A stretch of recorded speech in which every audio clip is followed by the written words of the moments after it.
একে বৃষ্টির আকাল, অপরদিকে নদী মাঠে পর্যাপ্ত জল না থাকার কারণে বর্তমানে হাঁস চাষ থেকে বিমুখ হচ্ছে বিভিন্ন ফার্মের প্রতিপালকরা।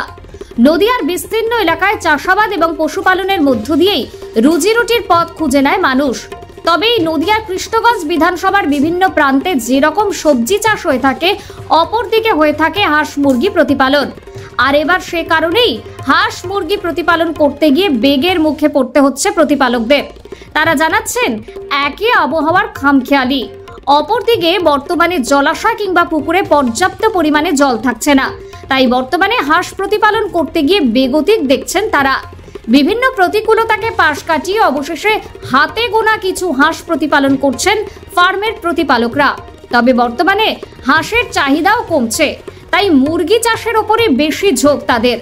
অপরদিকে এই হাঁস প্রতিপালন করতে গিয়ে জলাশয় তৈরি করা, তাতে ওষুধ দেওয়া এবং হাঁসের রাখার মতো পর্যাপ্ত পরিকাঠামো না থাকার কারণে বর্তমানে হাঁস চাষের থেকে বিমুখ হয়েছেন তারা। প্রথম দিকে 400-রও বেশি হাঁস নিয়ে প্রতিপালন করা শুরু করলেও বর্তমানে চাহিদা না থাকার কারণে হাঁস প্রতিপালনের সংখ্যা গিয়ে ঠেকেছে 60 থেকে 70টিতে। তবে এই সমস্ত হাঁস সবই মাংস খাওয়ার জন্য প্রতিপালন করা হচ্ছে।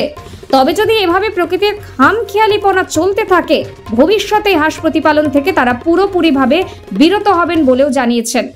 যদিও হাঁসের মরণ রোগ এবং প্রতিপালনের ক্ষেত্রে বিভিন্ন অসুবিধা হওয়ার কারণে বিধানসভার বিচ্ছিন্ন এলাকার বেশ কিছু ফার্ম ইতিমধ্যেই বন্ধ হয়ে গিয়েছে। তবে এসব প্রতিপালকদের এখনো পর্যন্ত মেলেনি কোনো সরকারি আর্থিক সুবিধা বা প্রতিপালনের ক্ষেত্রে প্রয়োজনীয় স্বাস্থ্য পরিকাঠামো। তাই নিজের ট্যাকের কড়ি খরচ করে আর বেশি দিন এই হাঁস প্রতিপালন করা সম্ভব নয় বলেও জানান হাঁস প্রতিপালকেরা। তবে এখন দেখার, আবহাওয়ার খামখেয়ালিপনা মিটলেও সরকারিভাবে কোনো রকম সুবিধা পান কিনা এই সমস্ত প্রতিপালকরা, নাকি আশ্বাস এবং প্রতিশ্রুতিতেই বাকিটা জীবন কাটে। Bureau report, news UNI. দাদা, এই ফার্ম কতদিন আগে করেছিলেন? এটা 5 থেকে 6 বছর আগে ফার্মটা করা। এটা কি মানে আপনাদের এখানে কৃষি প্রধান এলাকা, চাষবাস নেই? চাষবাস আছে, চাষবাসের পরিবর্তে আমরা এই হাঁস চাষ চালু করেছিলাম। তারপরে আস্তে আস্তে এখন আর জল হচ্ছে না। জল না হওয়ার কারণে হাঁস চাষ অনেক, এই গরমে বৃষ্টি না হলে পরে হাঁস অনেক মারা যায়, যার কারণে মেশিন থেকে জল তুলতে গেলে পরে কারেন্টের খরচা বেড়ে যায়, যার কারণে হাঁস চাষ আস্তে আস্তে কম হয়ে যায়। প্রথম শুরু করেছিলেন কতগুলো হাঁস নিয়ে? প্রথম ছিল আমার 400 হাঁস ছিল। আর এখন? এখন আছে 60 থেকে 70। তো কি কারণে এগুলো এই গরমে বৃষ্টি না হওয়ার কারণে হাঁস মারা যায় অনেকে। ওই ডাক কলেরা বলে একটা রোগ আসে, ভ্যাকসিন দেওয়া সত্ত্বেও সেসব হাঁস। কি ধরনের? এটা কি মাংসের জন্য না ডিমের জন্য? এটা মাংসের জন্য। কি প্রজাতি? এটা হোয়াইট পিকিং আছে, তারপরে রাজহাঁস আছে, চীনা হাঁস আছে, দেশি পাতি হাঁস যেটা বলে সেটা আছে। এগুলো সবই জলেই চড়ে? সবই জলে চড়ে। আচ্ছা, তো এই এখন মুরগিও তো দেখলাম আপনার এখানে। হ্যাঁ, এখন ওই হাঁসটা আস্তে আস্তে তুলে দিয়ে মুরগির চাষটা। মুরগি থেকে কি মানে মুরগির দিকেই সুবিধা বেশি? সুবিধা বলতে এটা কোম্পানির চাষ, কোম্পানির থেকে। মাংস বা ডিমের চাহিদা কেমন আছে? মাংস চাহিদা আছে, ডিমেরও চাহিদা আছে, কিন্তু বৃষ্টি না হওয়ার কারণেই বলছি না। দাম কিরম থাকে মোটামুটি? দাম মোটামুটি আমরা এখানে খুচরো বিক্রি করি মোটামুটি 300 টাকা কিলো, আর পাইকারি বিক্রি করলে 250 টাকা কিলো।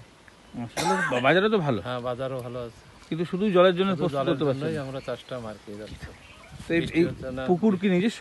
পুকুর নিজস্ব, জল নেই। আগে মাঠে জল হতো, এখন মাঠে জল নেই, নিজস্ব একটা করে। সরকারি যে দপ্তর বিভিন্ন আছে, পশুপালন দপ্তর আছে, সেখানে কি কোনো সহযোগিতা পাচ্ছেন? কোনো সহযোগিতা নেই। ভ্যাকসিন দিতে হলেও পরে বাইরে থেকেই দিয়ে নিতে হয়। ওষুধ বা কিছু এসব কোনো সহযোগিতাই পাওয়া যায় না। খরচ কিরকম চালানো? খরচ তো ব্যয় হলো 100 হাঁস করতে গেলে কম করে 30 থেকে 40 হাজার টাকার উপরে খরচা আছে। 100 পার 100 আছে। মানে রিস্ক বলতে এই গরম একটাই? হ্যাঁ, গরম একটাই। গরমে বৃষ্টির বাধা নেই, বৃষ্টি না থাকার কারণে হাঁসের রোগ আসে একটা, ডাক কলেরা, তারপর আছে ডাক প্লেগ। ভ্যাকসিন দেওয়া সত্ত্বেও এসব হাঁস। আপনার নাম আর এই জায়গাটার নাম? আমার নাম হচ্ছে পঙ্কজ কুমার বিশ্বাস, জায়গাটা চৌগাছা কুটিরপাড়া। কোন জায়গা? কৃষ্ণগঞ্জ, নদিয়া।